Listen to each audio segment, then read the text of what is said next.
Don't think any of us, or our wallets for that matter, are ready for just how big 2025 is going to be for the gaming industry. It's set to be the biggest year ever, with some of the biggest franchises returning to brand new and unique entries.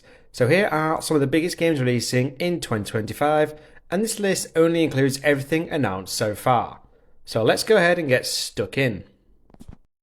First up, we've got Kingdom Come Deliverance 2, which is set to be released at the beginning of February. And whilst the first installment was known for its in-depth role-playing elements, historical accuracy, and to some extent, long loading screens and software bugs, it looks like the sequel is set to pick up where it left off, whilst also doubling down on everything that made the first game good, and addressing the issues that held it back. The game world is set to be twice as large as the original, however, this time around, and it is split up into two larger freely explorable areas. One being the Bohemian Paradise, and the other is the city of Kutna-Hora, which back in the 15th century was the second largest city in Bohemia after Prague. And you'll be pleased to know they are scrapping most of the loading screens. The combat is being refined with new animations and new weapons, and the game is set to have a very in-depth RPG system like its predecessor, but just with more depth. NPCs are going to react accordingly depending on how you interact with them and how you approach missions, and these reactions of society can influence the path you take along the way. All in all, it's set to be a hyper-realistic game, both in live simulation and historical accuracy, so it's definitely worth checking this one out when it releases. Another February release we have is Avowed, which is an action RPG game developed by Obsidian Entertainment, who do actually have another major release this year with The Outer Worlds 2. But more on that in just a few minutes. Avowed is set to be in the same universe as Pillars of Eternity in the world of Eora. The game will allow us to play in either first or third person perspective, and you'll be able to use magic, melee weapons, and even firearms to defeat any enemies we encounter.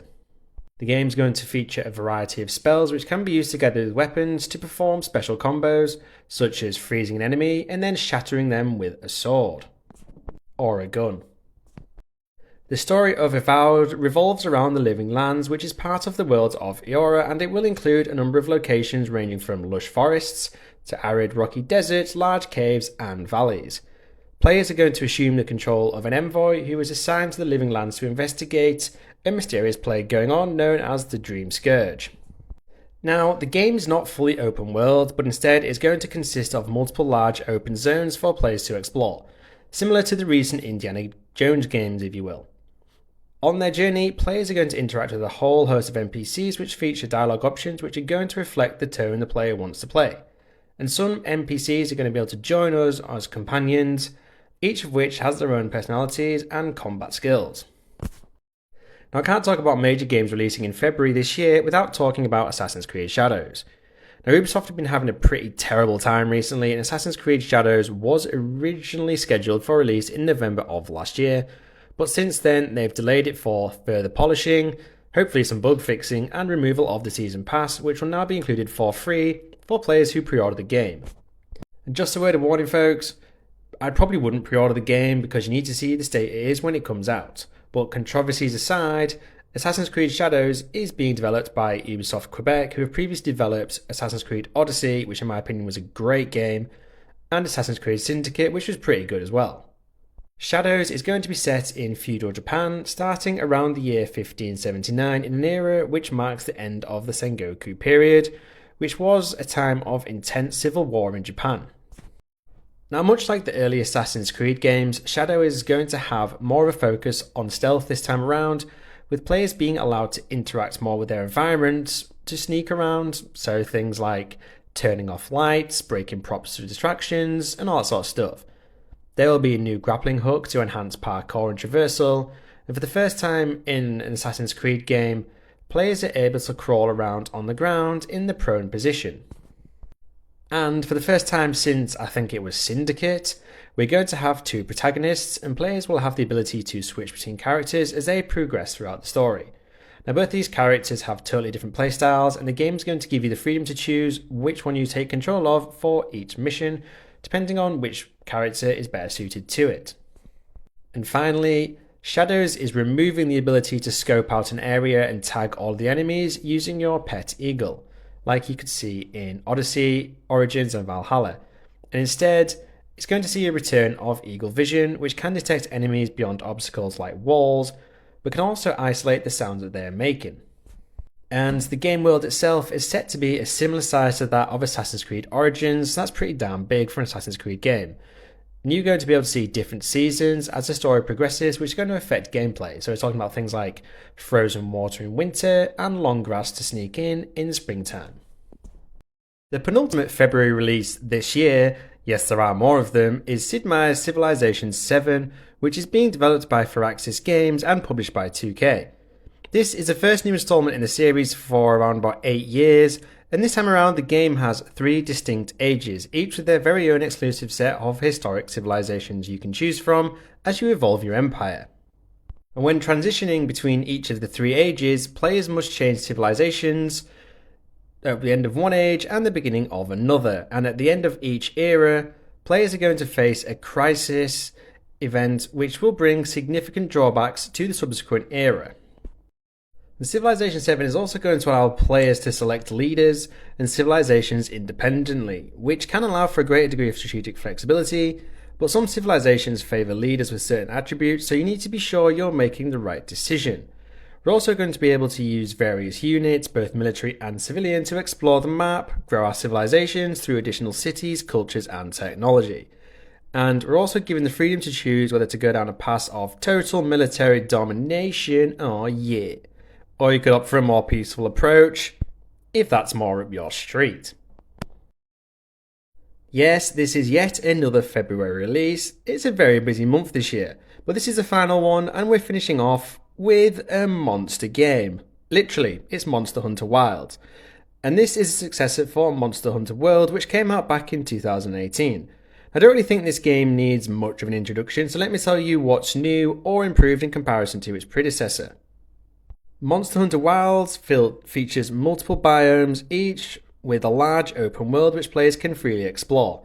We can seamlessly move between the larger world and the Hunter Village, where we can cook food, replenish supplies, craft gear and all that good stuff. Now all 14 weapon types are returning from Monster Hunter World, but new moves and actions have been introduced and combat overall feels a bit more refined in comparison. Game worlds have also feels a bit more alive and monsters dynamically spawn in, interact with one another, and their behaviours are actually affected by the weather and the time of day. And some predators even only appear when the weather conditions favour them.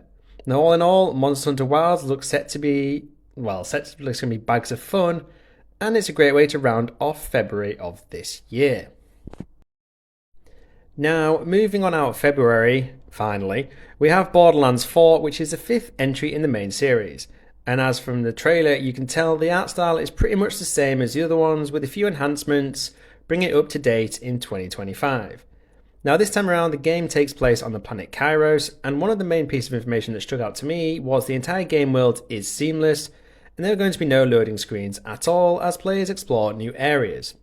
Though Gearbox stopped at calling it a truly open world game, so maybe it's a bit more like God of War or God of War Ragnarok, that whilst being reasonably open, they were still linear to a certain degree.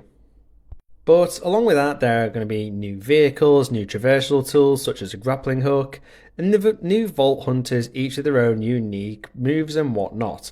Whether they live up to the previous game's hunters is still yet to be seen, but so far it's looking pretty good from the trailer.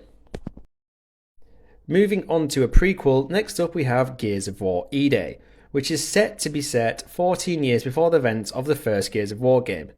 Now personally for me, I would have preferred Gears of War 6 over a prequel because ending to Gears 5, well, there was clearly more story to be told, but you know, I don't make the rules. Anyway, if you've played the Gears of War games in the past, you'll probably know about it, or at least have heard about Emergence Day, aka the day the Locust emerges from the underground layers and overwhelms the entire surface of Serra. E-Day is going to take place in the city of Kelowna, which is a brand new location for the franchise. We'll be seeing some familiar faces with Marcus Phoenix and Dom Santiago as the main characters once again, who must survive Emergence Day. And from the trailers, it looks like the Locusts have had a slight visual overhaul to make them more intimidating, and we're likely to see a bit more emphasis on horror. And hopefully some seriously awesome boss battles, because they're always a highlight from the other games for me. Either way, it's going to be mayhem, and it should hopefully be pretty damn good. Right, now let's talk about Elden Ring Night Raid, which is a cooperative spin off from the hugely popular Elden Ring, obviously. And it was first revealed just a few weeks ago at the Game Awards at the back end of 2024. And as I said, it's a co op action RPG set in a procedurally generated version of Limgrave, the first open world area of Elden Ring. And whilst the game will have a single player mode, it is designed to be played in teams of 3 players who collaborate over 3 in game days to prepare for a final boss while the in game playable area continues to shrink. So think of it as like an Elden Ring meets a Battle Royale, I guess. After each in game day, players are going to have to defeat a minor boss, and at the end of it, and once they've done that, the shrinking map will again reset. Gameplay wise, it looks to be like Elden Ring was, but a bit sped up, and it includes grappling mechanics and 8 new classes to play, but we don't really get character creation this time around, perhaps because of the co-op. The game is set to release later in 2025, and price wise, it's said to be around $40, though that is yet to be confirmed. Next, we have a brand new Mafia game coming out in Q3 of 2025, which is a prequel to the very first game in the series, and that is Mafia Old Country. The game is set in the early 1900s in the fictional town of San Celeste, which was previously featured in Mafia 2, and this one is based around the origins of the Mafia. It is a third-person linear narrative-driven game set in a cinematic environment, so there's going to be no open worlds here. Maybe a few open zones, we'll have to wait for release to find out. Now in the trailer, we get a first look at the protagonist Enzo Favara, who is being sworn into the Teresi crime family. Now Hangar 13 have sought to go back to the roots of what fans love about the Mafia franchise, which does mean that return to the deep linear narrative. But they're really looking to capture the authenticity of Sicily in the early 1900s, though for some reason the game does not feature audio dubbed in Italian. Why, I don't know, but it does offer voice acting in the Sicilian language, which is proper authentic if you ask me. Next up, technically this one is a remake, but this is Metal Gear Solid Delta Snake Eater, which is a remake of Metal Gear Solid 3 Snake Eater, which was a truly amazing game back in the day. Now the remake is reusing the voice actors' audio from the original release, and it is being developed using Unreal Engine 5 to bring it into 2025 with plenty of quality of life improvements along with graphical and performance enhancements. The game is going to retain the core gameplay mechanics first introduced in Metal Gear Solid 3, but it'll also include some additions including crouch walking and using firearms in third person, which was first introduced in Metal Gear Solid 4 Guns of the Patriots. Side note, I would totally love a remake of Guns of the Patriots as well. I loved that game just as much as Snake Eater back in the day. Anyway, another neat addition to Snake Eater Remake is any cuts and bruises inflicted on Snake are now reflected permanently in real time across his body throughout the entire game's duration. And this includes scars after you've treated them as well in the game. It's not something you see every day in games these days, but sort of similar thing goes for object permanence, so things like falling leaves onto Snake's camo gear will remain, unless it's windy, along with mud and stains if he were to be crawling through, mud, for example. All in all, if they do the original justice with this remake while also adding a few quality of life improvements, graphic enhancements, performance enhancements, this is set to be a massive hit. And sticking with the Hideo Kojima game, and definitely not Konami, we've got Death Stranding 2 on the beach. Yep, if you want to play a delivery character with a side of paranormal activity, but this time on a beach, this is the game for you. Now, of course, I am joking. The initial game was definitely a unique experience and not a game for everyone, but Death Stranding 2 is set to take everything from the first game and dial it on up to 11. So, there is a side of delivery and building connections across a ravaged world yet again, but this time it looks like there's going to be more of an emphasis on action, and, including more gunplay and more violent encounters. The story is set to take players to new locations and new continents for us to explore, and the game includes new vehicles to traverse them, which look great from the trailers. Now, if you haven't played the first one, I would highly recommend it. It's a truly unique gaming experience with a great story and stunning visuals, and yes, it's like a delivery sim, but it's so fucking good. Moving on, let's go into more detail on Obsidian's second game in this list, The Outer Worlds 2. Now, this is a standalone sequel to the original Outer Worlds, and this one is set in the Arcadia star system that has been colonized entirely by megacorporations. Now, the game features an expanded selection of weapons, better visuals, and increased focus on action in comparison to the first game, according to Obsidian themselves, and on top of that, it's said to be twice the size of the original as well, so it certainly seems like they have taken all the major feedback on board from the first game and shoved it right into the second one. And for what we've seen so far, that seems to ring true. It's like the first one but on steroids. It retains the previous game's dialogue tree system, which influences the branching story paths, depending on how the player interacts with their party and other supporting characters throughout the game. And there once again looks to be a lot of emphasis on the role-playing aspect for both you and your party. So you can play the game however you want, whether that be stealth, diplomacy, or total chaos, and the game should react accordingly. And I think I'm going to be going down the total chaos route once again. Next up we have Crimson Desert, which is set for release in late 2025, and interestingly, this game was originally supposed to be a prequel to Black Desert Online, but the development of the game eventually transformed into Crimson Desert, which is a single-player game set in the same universe. The game is set in the medieval fantasy world on a continent called Pywell, and players take on the role of Cliff, who is a mercenary and the leader of a band of mercenaries who have to engage in battles to save Pywell from an impending catastrophe. Now, I think this game world looks absolutely stunning from what I've seen so far, and there are really cool ways to get around it. So, you've got a flying power, you can ride on a horse, and best of all, you can fly around on a dragon. Who doesn't love dragons? Anyway, another highlight would have to be the combat, which looks great fun with a lot of combos and brutal impacts. And Cliff looks to primarily use a sword and shield, but apparently he'll also have access to unique combo moves and a bow and arrow, and possibly even firearms amongst other things, well, and a dragon. But there are going to be a bunch of survival mechanics as well, so we're talking about things like crafting, cooking, and resource collecting. This one looks to be real feckin' good. Right, let's keep going on, and next on the list is Ghost of Yotei, which is a standalone sequel to Ghost of Tsushima, meaning it is going to take place 329 years after the events of Ghost of Tsushima. And also a side note again, if you haven't played Ghost of Tsushima, this is your heads up to do so because it is an amazing game. Anyway, Ghost of Yotei is set in Hokkaido around, you guessed it, Mount Yotei, and the protagonist this time is Atsu, a female warrior who adopts a persona of the ghost, and the developers at Sucker Punch have claimed that we're going to get more control over Atsu's narrative and choices compared to Jin's in the previous game. And that's music to my ears because I think it was my only real criticism of the first game. Anyway, there's going to be some combat changes with Atsu being capable of dual wielding katanas, and there is the introduction of firearms, but all in all, this game looks just as stunning as the original, and it has a lot to live up to, but if it does, it's going to be amazing. And last, but by definitely no means least, we have the biggest game of the lot. In fact, probably one of the biggest games of the decade, if not one of the biggest games ever made.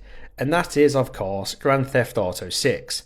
Whilst not officially announced for 2025 yet, a release date of fall 2025 was included in part of the last financial report, though that does appear to be a console first release, with PC players perhaps looking like they're going to have to wait until 2026 to get their hands on the game. Now, it's hard to believe that the last Grand Theft Auto game came out, like 12 years ago, which does make me feel kind of old, but of course Rockstar have released Red Dead 2 in that time, and GTA 5 Online has been absolutely smashing it. But GTA 6 release is going to be one on an unprecedented scale, and it's probably going to say beat any game launch records when it does eventually come out. This time around, the game is set in the fictional state of Leonida, which is based in Florida, and it also includes Vice City, which is a fictional version of Miami that we've seen before in the Grand Theft Auto series.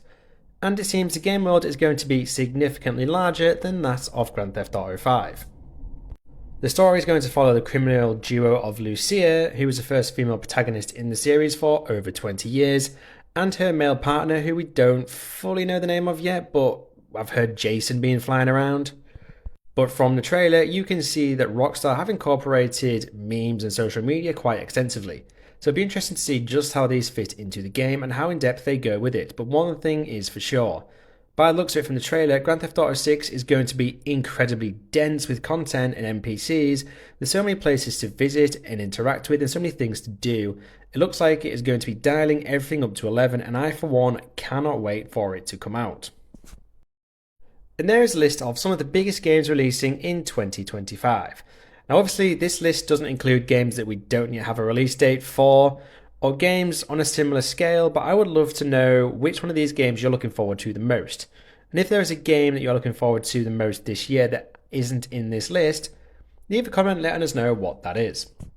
And with that, I hope you enjoyed this video, and if you are still here, it would be totally awesome if you could support my channel by hitting those like and subscribe buttons. You can now become a channel member as well, and as always, thank you for watching this video, and I hope to catch you in the next one.